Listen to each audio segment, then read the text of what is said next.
Olá, meu irmão, olá, minha irmã, bem-vindo, bem-vinda à quarta lição do tema que estamos tratando aqui nessa série de vídeos, que é Vencendo a Depressão e Vencendo a Ansiedade. Nos 3 primeiros vídeos, tratamos de diversos conteúdos que com certeza edificaram a sua vida e continuaremos aqui, edificando a sua vida com a Palavra de Deus, que é a nossa fonte suprema de sabedoria e de paz, ok? Então nós falamos no vídeo passado da necessidade de buscarmos conhecimento real da Palavra de Deus para que possamos ter uma fé consolidada, uma fé viva. Precisamos confiar nessa palavra, porque senão a fé é uma fé morta, né? Precisamos confiar na palavra. E temos agora um terceiro passo, que é viver de acordo com a palavra. Na verdade, a fé, ela não é uma mera convicção intelectual, volto a dizer. Ela exige de nós uma ação. Então, quando você crê em algo, quando você tem uma convicção em algo, isso leva você a ter uma resposta, uma ação com relação àquilo.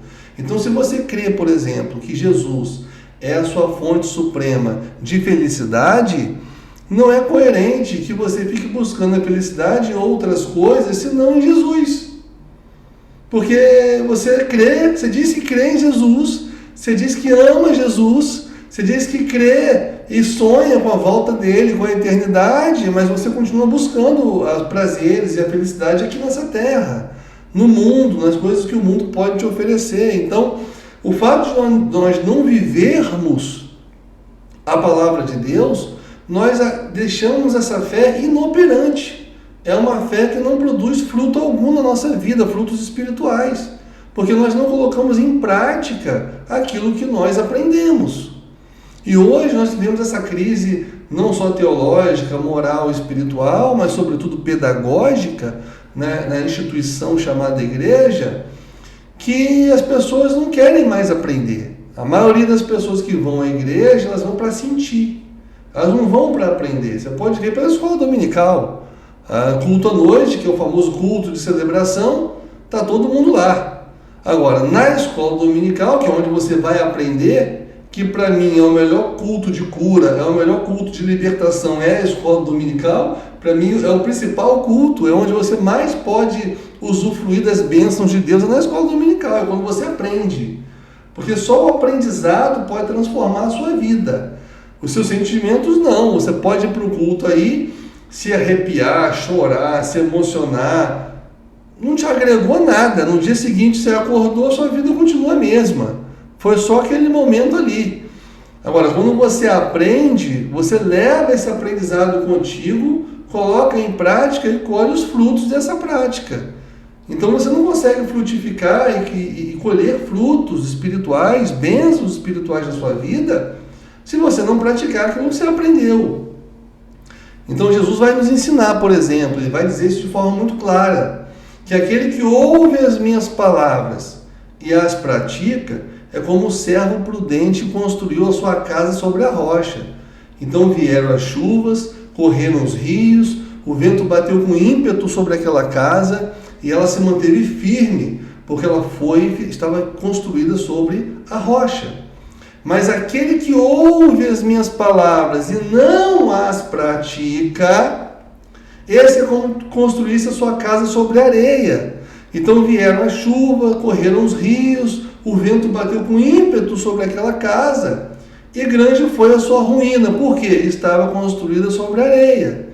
De forma, irmãos, que se você ouve a palavra, você pode ser o maior teólogo do mundo, você pode conhecer a Bíblia de cor, mas se você não pratica, você está construindo a sua casa, a sua vida, a sua família, o seu casamento, a educação dos seus filhos sobre a areia. E na hora que a tempestade vier e bater com forças sobre a tua vida, na hora que a depressão vier, na hora que a ansiedade vier, você vai desmoronar, você vai ruir. Por quê? Porque a sua casa está construída sobre areia, porque você ouve, aprende, mas não pratica.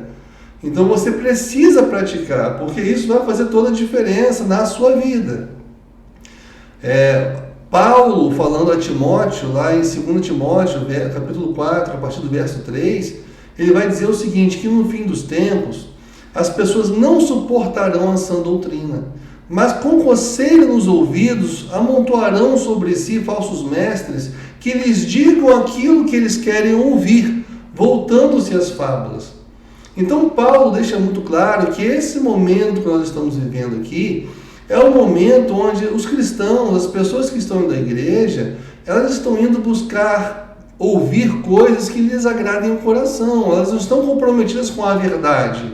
Tanto é que ele vai dizer que não suportam a sã doutrina. Por quê? Porque a sã doutrina ela confronta o seu pecado, ela confronta a sua forma leviana de viver, ela confronta os seus desejos carnais, a sua concupiscência, ela confronta, ela te constrange, e às vezes ela até te humilha, e ninguém quer, as pessoas querem só ouvir coisas boas, e aí se cercam de falsos mestres, falsos pastores, falsos líderes, que ao invés de pregar a palavra de Deus, usa o texto para tirar do texto coisas que agradem aos ouvidos. E aí as pessoas vão ficando com uma fé inoperante, se é que eu posso chamar de fé.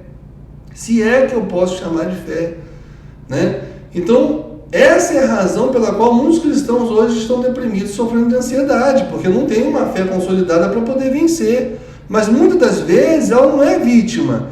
Muitas das vezes ele é cúmplice. Por quê? Porque ele não quer aprender essa doutrina, ele não quer ouvir. Ele quer ir em busca de pastores que falem aquilo que seja agradáveis aos ouvidos. Então ele é tão cúmplice quanto o falso profeta que está ali pregando coisas que não tem nada a ver com a palavra de Deus. Então esse é o tempo tenebroso que nós estamos vivendo. Então, queridos, um crente que ele aplica a palavra na sua vida, né, que vive de acordo com a palavra, porque tem conhecimento, porque senão você não tem como viver se você não conhece, confia na palavra de Deus, obviamente, senão você não vai praticar, se você não confia.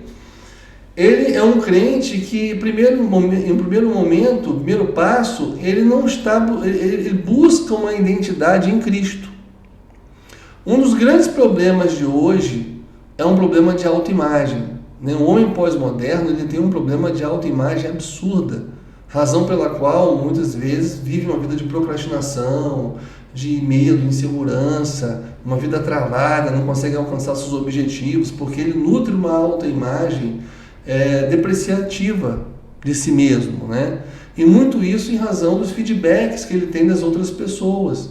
Então, por exemplo, eu fui criado ouvindo do meu pai o seguinte: Alexandre, estuda para ter alguma coisa, porque o homem vale o que tem, não vale o que ele é, vale o que ele tem. Irmãos, isso é diabólico. Isso é diabólico, porque você cresce ouvindo isso, e se amanhã você não conquista, ou você não tem, você começa a achar que você é o quê? Que ninguém gosta de você, que você ninguém vai te amar, que ninguém vai te valorizar, que você não é ninguém, e você começa a criar em função desses feedbacks mundanos, essa mentalidade pós-moderna, nociva, tóxica, que você é um Zé Ninguém. E aí, essas circunstâncias, essa mentalidade pós-moderna, tem feito com que o homem cada vez nutra uma autoimagem depreciativa de si. Então, o cristão que realmente ele busca seguir a palavra de Deus, ele não está preocupado com esses feedbacks. Ele está preocupado com o que a palavra de Deus diz a respeito dele. E ele não está preocupado em inclusão social para ser aceito pelas pessoas, ou não tem qualquer necessidade de aprovação e reconhecimento. Simplesmente ele quer ser como Cristo. Porque ele olha para Cristo e fala: esse é o padrão de santidade divina, de alguém que adora a Deus e agrada a Deus, e é isso que Deus quer de mim, e é isso que eu quero ser. Então ele olha para Cristo e busca em Cristo forjar o seu caráter e formar a sua identidade. Então isso é libertador. Quando você tem essa noção e busca praticar a palavra dessa forma, com esse grau de maturidade, meu irmão, não tem depressão, ansiedade que suporte. Vai me desculpar. Mas enquanto você diz que é crente, mas você quer imitar o MC ou a cantora famosa de não sei da onde, e quer buscar identidade nas coisas do mundo para ser aceito, meu irmão, você está totalmente fora. você vai acabar nutrindo uma autoimagem depreciativa de si mesmo, e vai começar a se olhar no espelho e não gostar do que vê. E isso vai o quê? Mexer com suas emoções. Mas só porque você não quer seguir o que a palavra de Deus diz, você prefere ter os feedbacks do que o mundo te dá. Olha só como isso é grave, né? Uma outra coisa é o seguinte: você precisa buscar um propósito de vida. O propósito de vida não é ser rico. O propósito de vida é fazer a vontade de Deus, é buscar fazer a vontade de Deus, aquilo que Deus tem para você. Deus criou você, não criou aleatoriamente para você escolher o que você vai fazer da vida, para você viver de qualquer maneira. Não, Deus criou você para adorá-lo, Deus criou você para servi-lo, Deus criou você com uma missão, de inclusive levar outras pessoas a conhecê-lo. Então o seu propósito maior de vida não é o trabalho, não é qualquer outro propósito que você possa criar para satisfazer os seus desejos. O seu propósito de vida não é fazer sua própria vontade. O seu propósito de vida é fazer a vontade de Deus. E quando você tem essa responsabilidade, assume essa responsabilidade, você não fica escravizado pelos seus desejos e as suas paixões, porque você abnega-se, você renuncia da sua vontade para viver a vontade de Deus. E isso é muito bom, isso é gratificante, irmãos. Porque você, dessa forma, você vai usufruir da presença de Deus na sua vida, que é aquele que vai te trazer a paz. É muito importante, eu não lembro se eu falei nos vídeos anteriores, que quando você nasce de novo, quando você se converte, Jesus ele restaura a condição status quo ante ao pecado, ante a queda. Quando Adão e Eva, lembra que eu falei que eram felizes porque tinham comunicado com eles a paz, o amor, a alegria, os atributos morais de Deus. Quando Jesus ele vem para nos reconciliar com Deus, ele novamente restaura essa comunicabilidade com Deus, e Deus passa por meio do Espírito Santo a comunicar conosco a sua paz. Ele passa a comunicar conosco a sua alegria. Isso não vem do mundo, isso não vem de mim mesmo, isso não vem das decisões que eu possa tomar, nem dos bens materiais. Isso vem de Deus, irmãos. É Ele, pelo Espírito Santo, que vai comunicar essa paz, essa alegria, esse amor no meu coração, que preenche o vazio da minha alma e me faz ser uma pessoa totalmente realizada, sem que eu precise de qualquer coisa que o mundo possa oferecer. As pessoas que não têm essa paz, porque não têm uma fé viva para alcançá-la, para alcançar essas bênçãos espirituais, a pessoa fica achando que a vida do crente que negou a sua vida para viver para Jesus é uma vida chata, é uma vida monótona, porque ela não consegue conceber a felicidade sem prazer. Ela não consegue. Ela não consegue. Então ela acha que ser crente é chato, né? Quando na verdade é o oposto. Se você for escravo dos seus desejos e prazeres, você nunca vai ser feliz. Mas se pela fé você alcançar salvação em Cristo Jesus e ter a comunicabilidade por meio do Espírito Santo dos atributos morais de Deus na sua vida, você vai ser uma pessoa plena. Ainda que você não tenha nada nesse mundo, você vai ser feliz, você vai ser pleno. É espiritual, gente. Ok? Então é muito importante você entender que buscar um propósito de vida em Deus, isso também é libertador e vai te trazer felicidade e vai fazer com que você esteja blindado com relação à depressão, com relação à ansiedade. Afinal de contas, agora você tem esperança. Sua esperança não depende mais de você, não está nesse mundo. Sua esperança está em Deus, e existem promessas das quais você confia e que você sabe que vão acontecer. Pronto, não vão roubar mais a sua esperança, não há que falar em depressão. Mas se a sua esperança está no emprego, no concurso que você quer fazer, se a sua esperança está no seu casamento, se a sua esperança está em seja lá qualquer coisa desse outro mundo, aí realmente você fica vulnerável a sofrer de depressão. Porque você não quer se submeter à palavra de Deus e aplicar e vivenciar a palavra de Deus na sua vida. Simples assim. Cuidado, irmãos, com a língua. Jesus fala o seguinte, que o que contamina o homem não é o que entra pela boca, mas é o que sai. Se você quer viver a palavra de Deus, você deve falar aquilo que está no teu coração. Jesus fala que a boca fala do que o coração está cheio. Se você só murmura, você está mostrando que você não tem um coração grato a Deus. Como é que você vai ser feliz, alegre, ter paz, sem nutrir um coração cheio de gratidão, que é o que Paulo falou aqui aos Filipenses, nós acabamos de ler, né? De ter um coração grato a Deus. A pessoa murmura, a pessoa só reclama, a pessoa é pessimista, ela acha que tudo vai dar errado, ela ofende a soberania de Deus quando ela começa a achar que as coisas vão sair do controle, que as coisas não vai acontecer de determinada maneira. Meu irmão, quando você confia na soberania de Deus, você sabe que o que vai acontecer na tua vida é o que Deus quer. Quando você entrega a tua vida nas mãos dele, quando você é um discípulo de verdade, só vai acontecer aquilo que Deus permitir.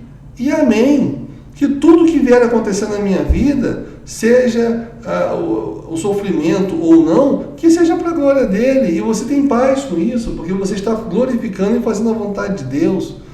Então é uma mentalidade espiritual, totalmente diferente do homem pós-moderno carnal, que não entende das coisas espirituais.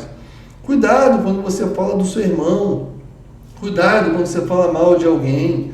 São formas que você tem de não praticar a palavra de Deus e trazer maldição para a sua vida, de contaminar as suas emoções, o seu coração. Quando você não tem domínio da sua língua. E o apóstolo Tiago vai dizer, irmão de Jesus, vai dizer o seguinte, que quando você domina a língua, você domina o seu corpo inteiro. Que a língua é capaz de botar fogo numa floresta. Ela é extremamente poderosa, né? Ela é o órgão do corpo humano mais poderoso que tem para a destruição e para a construção. Então, se você quiser construir uma vida blindada, uma vida feliz, uma vida de paz, use a sua língua com esse propósito, falando de coisas que são boas. No texto que nós lemos aqui, o apóstolo Paulo vai falar, finalmente, irmãos, tudo que for verdadeiro, tudo que for nobre, tudo que for correto, tudo que for puro, tudo que for amável, tudo que for de boa fama, se houver algo de excelente ou digno de louvor, pensem nessas coisas. Obviamente que se você pensa nessas coisas, você só vai falar aquilo que você pensa. Você só vai pronunciar palavras que tenham a ver com essas virtudes. E quando você começa a dominar a tua língua, que é o exercício de disciplina espiritual mais eficiente que existe, é você controlar a tua língua, você domina o corpo inteiro. Você quer viver uma vida de santidade? Você quer ter controle, domínio próprio? Você quer resistir às tentações e vencer o pecado? Comece exercitando o domínio da sua língua. É o melhor exercício de disciplina espiritual que alguém pode ter. Quase ninguém fala sobre isso. Mas é a palavra de Deus, a sabedoria da palavra de Deus. É lei praticar, irmãos. Se você não pratica, você está contaminando o seu coração. Tu vai à igreja domingo, mas no dia seguinte está falando um monte de bobagem. Ouvindo também bobagens, músicas obscenas, reportagens de fim do mundo, que vai destruir, que vai acabar. Uma senhora uma vez ligou para mim dizendo que ela estava sentindo falta de ar, ansiedade, mas que ela não entendia por que ela estava sentindo aquilo, porque ela não tinha problema nenhum. Aposentada, vida estável, tranquila, com saúde, não tinha problema nenhum. Estava com ansiedade de quê? Vídeo no YouTube o dia inteiro, política, que vai acabar, que o Brasil vai falir, que as coisas vai destruir, que o caos vai reinar. Meu irmão, você fica o dia inteiro ouvindo aquilo ali, a sua amígdala, que é um órgãozinho que fica aqui no lobo temporal, que faz parte do sistema límbico do cérebro, né? Que é responsável pela resposta de luta ou fuga, a amígdala começa a olhar aquilo, entender que é perigo e começa a soltar o alarmezinho. E aí a glândula pineal começa a produzir cortisol, começa a produzir adrenalina. O cortisol é o hormônio do estresse. E aí esse cortisol ele vai cortar a produção de serotonina, que é o hormônio do prazer, a noradrenalina, que é o hormônio da motivação, a dopamina, que é o hormônio que te coloca em movimento para executar, né, que vai fazer com que as suas funções executivas do cérebro funcionem de forma regular e que é responsável, inclusive, pela regulação emocional.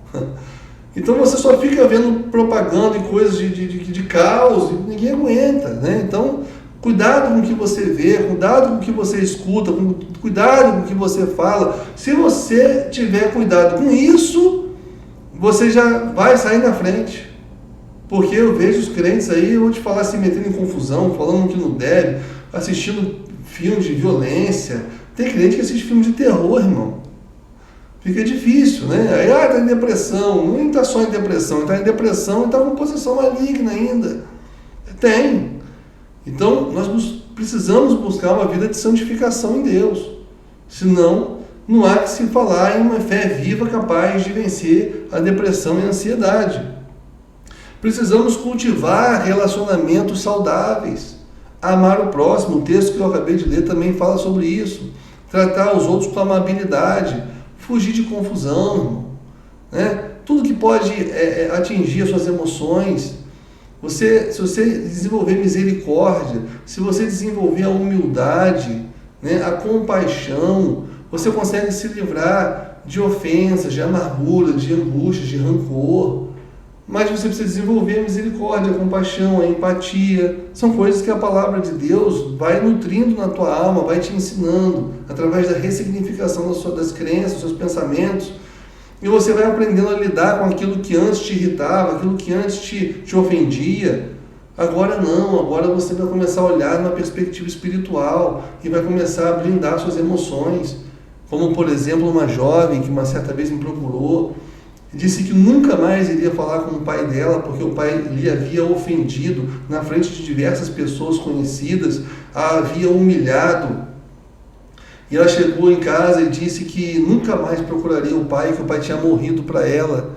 E eu lembro que eu aconselhei aquela jovem que é cristã, e eu falei assim: o seu pai é uma pessoa endemoniada, é uma pessoa que é escravizada pelo diabo. Você é uma pessoa cristã. Você não deveria esperar dele nada diferente, porque ele é instrumento do diabo para te ferir. E você precisava ter essa maturidade, essa visão, para você não se deixar ofender, para você não se deixar ferir pelo seu pai. Olhar numa perspectiva espiritual. E mais, você precisa ter misericórdia do teu pai.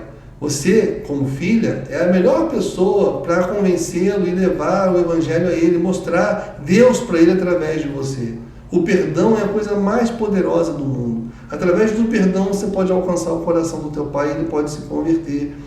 Mas você precisa ter essa maturidade e olhar não de forma carnal, como um homem, um pai que te ofendeu, mas como uma pessoa totalmente escravizada pelo diabo que serviu de instrumento para te lançar uma seta que você permitiu que entrasse no teu coração. Então você precisa ter misericórdia, compaixão do seu pai, olhar com olhos espirituais para que ele se converta, para que Jesus abençoe a vida dele, mas Jesus não vai abençoar a vida dele se você, que é filha dele, não for capaz de perdoá-lo. Como é que você pode pedir para Deus perdoar os pecados dele se você, que é filha, não consegue perdoar? Naquele momento ela ressignificou, ela perdoou o pai e nunca mais ela se permitiu novamente ser ofendida pelo pai, embora o pai tentasse diversas vezes. Mas porque eu consegui implantar na mente dela uma perspectiva espiritual a partir do relacionamento dela com o pai. Então a palavra de Deus, a sabedoria da palavra de Deus nos traz essa perspectiva, ela nos blinda emocionalmente porque ela nos faz ver de uma forma diferente, de uma forma espiritual, de acordo com a verdade. Você precisa nutrir esse tipo de sabedoria na sua vida também, para que você esteja blindado, para você não arrumar problema com ninguém, para você perdoar as pessoas. Aquele vizinho ali, como eu tenho também, que está ali querendo te apurrinhar e tirar você do sério, porque sabe que você é cristão e tal. E você tem que saber lidar com isso, né? De uma forma, numa perspectiva espiritual e não carnal. Você precisa selecionar os ambientes que você frequenta. Obviamente que os ambientes onde o Espírito Santo não se sente à vontade, você também não deveria estar, porque são ambientes hostis e que vão, de alguma forma, te trazer problemas de ordens emocionais. Você fica exposto a tentações, exposto à violência, exposto a estímulos que vão comprometer a tua santidade, né, a sua sanidade mental. Então o ambiente ele é muito poderoso para poder influenciar uma pessoa. E quando você, cristão, frequenta ambientes dos quais Jesus jamais frequentaria, você também não está agindo de acordo com a palavra de Deus. A não ser que você vá a esses ambientes com o exclusivo propósito de evangelizar, de fazer a obra de Deus. Não sendo esse o caso, você deve evitar a todo custo esse ambiente. Afinal de contas, se você é um cristão que ama Cristo, você deveria amar tudo que Ele ama e odiar tudo que Ele odeia. Então não faz sentido nenhum você dizer que ama a Cristo e valorizar e prestigiar aquilo que Jesus odeia, porque você não está cumprindo a palavra de Deus e está sendo hipócrita ao dizer que ama a Cristo. Então, são apenas alguns exemplos. Eu poderia passar dias aqui falando de práticas que nós temos que ter e adotar na nossa vida para termos nossas emoções reguladas e blindadas contra a depressão e contra a ansiedade. O que eu quero que você aprenda, venha aprender com tudo isso, é que você tem que ter uma fé realmente consolidada, uma fé realmente viva, a partir da prática da palavra de Deus. Se você seguir esses 3 passos que eu acabei de falar aqui e aplicar isso na sua vida, você vai construir a sua casa sobre a rocha. E na hora que a tempestade vier sobre a sua vida, tentando destruir você, você permanecerá firme, porque a sua casa está firmada na rocha, que é Cristo. Amém? Que Deus possa abençoar você. Espero que você tenha conseguido usufruir, absorver todo o conteúdo. Caso você tenha alguma dúvida, me coloco à disposição para poder te atender a qualquer momento, a fim de te ajudar a se livrar desses males aí que tem afetado muitas pessoas. Tá bom? Que Deus abençoe. Fique na paz.